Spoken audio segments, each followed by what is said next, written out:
તો હવે સમાચારમાં વાત કરીએ આપણે બનાસકાંઠાની તો બનાસકાંઠાના પાલનપુર તાલુકાના ચડોતર ગામમાં રક્ષાબંધનની ઉજવણી અનોખી રીતે કરવામાં આવે છે। વર્ષોથી ગામમાં રક્ષાબંધનના એક દિવસ પહેલા ભાઈઓ પોતાની બહેનો પાસે રાખડી બંધાવે છે। ગામની આ પરંપરા પાછળ એક રસપ્રદ માન્યતા છે। અગાઉ ગામમાં રોગચાળો ફેલાયો હતો અને ગ્રામજનો પરેશાન થયા હતા, ત્યારે ગામના વડીલો અને પૂજારીએ માતાજીના મંદિરે પ્રાર્થના કરી હતી અને તે સમયે એક મહંતે રક્ષાબંધનની ઉજવણી શ્રાવણ સુદ 14ના દિવસે કરવાની અને રાખડી બાંધવાથી રોગચાળો દૂર થશે તેવી માન્યતા આપી હતી। ત્યારથી દર વર્ષે આ દિવસે સમગ્ર ગામમાં રાખડી બાંધવાની પરંપરા જળવાઈ છે। આજે પણ બહેનો પોતાના ભાઈઓને રાખડી બાંધી આ અનોખી પરંપરાને જીવંત રાખે છે। વર્ષો પહેલાથી ચાલી આવતી પરંપરા ચડોતર ગામમાં ભાઈ બહેનનો પવિત્ર તહેવાર એટલે કે રક્ષાબંધન જે શ્રાવણ સુદ પૂનમના દિવસે ઉજવાય છે। જે ચડોતર ગામમાં શ્રાવણ સુદ 14ના દિવસે કેમ ઉજવાય છે તે પરંપરાની વાત આપણે અહીંયા કરીશું। વર્ષો પહેલા ચડોતર ગામની અંદર એક રોગચાળો ફાટી નીકળ્યો હતો। તેમાં પશુઓ માનવીઓ અઢળક તેમના મૃત્યુ પામ્યા।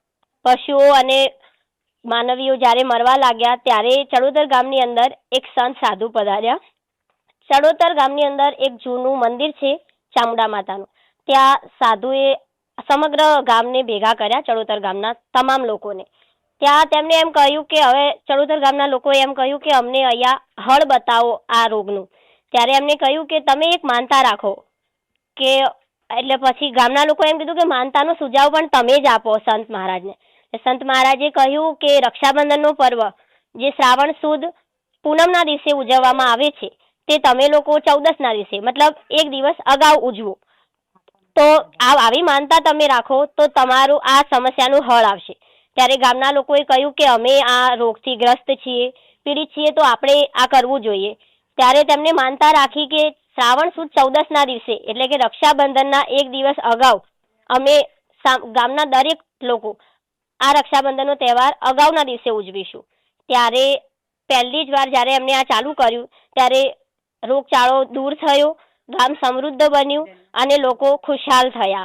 આ પરંપરા 200 વર્ષથી ચાલી આવે છે અને અગાઉ પણ ઘરડાઓ પણ આ મનાવતા તહેવાર આગળના દિવસે, અને આ રક્ષાબંધનનો તહેવાર આજ પણ 14ના દિવસે મનાવવામાં આવે છે। આગળની પેઢીને પણ કહેવામાં આવશે કે આ તહેવાર અગાઉના દિવસે જ મનાવો, આ પરંપરાને ચાલી રાખવામાં જ આવશે। ચડોતર ગામે 200 વર્ષ પહેલાથી અત્યાર સુધીમાં રક્ષાબંધનના આગલા દિવસે રાખડી બાંધવામાં આવે છે અને એ તહેવાર વર્ષો જૂની પરંપરાથી ચાલે છે અને આગળની પેઢીમાં પણ ચાલશે। અને અત્યારે અમે ચડોતર ગામમાં અમારા ભાઈઓને રાખડી બાંધવા આવ્યા છીએ અને આ તહેવાર 14ના દિવસે ઉજવવામાં આવે। રક્ષાબંધનનું પર્વ અમારા ચડોતર ગામે શ્રાવણ સુદ 14ના ઉજવાય છે।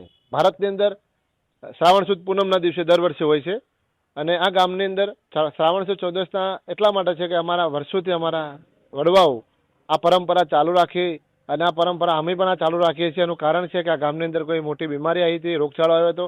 આ રોગચાળાની અંદર ઘણા બધા પશુઓના ઘણા લોકો બીમાર થયા, ગામના લોકો એકઠા થયા, કોઈ સિદ્ધ મહાત્મા આવ્યા અને ત્યાં ગામની અંદર એકઠા કર્યા મા ચામુંડાના મંદિરમાં, અને ત્યાં પછી લોકોએ એકઠા થઈને પ્રતિષ્ઠા કરી કે આપણે શ્રાવણ સુદ 14ના દિવસે આપણું રક્ષાબંધનનું પર્વ ઉજવીશું।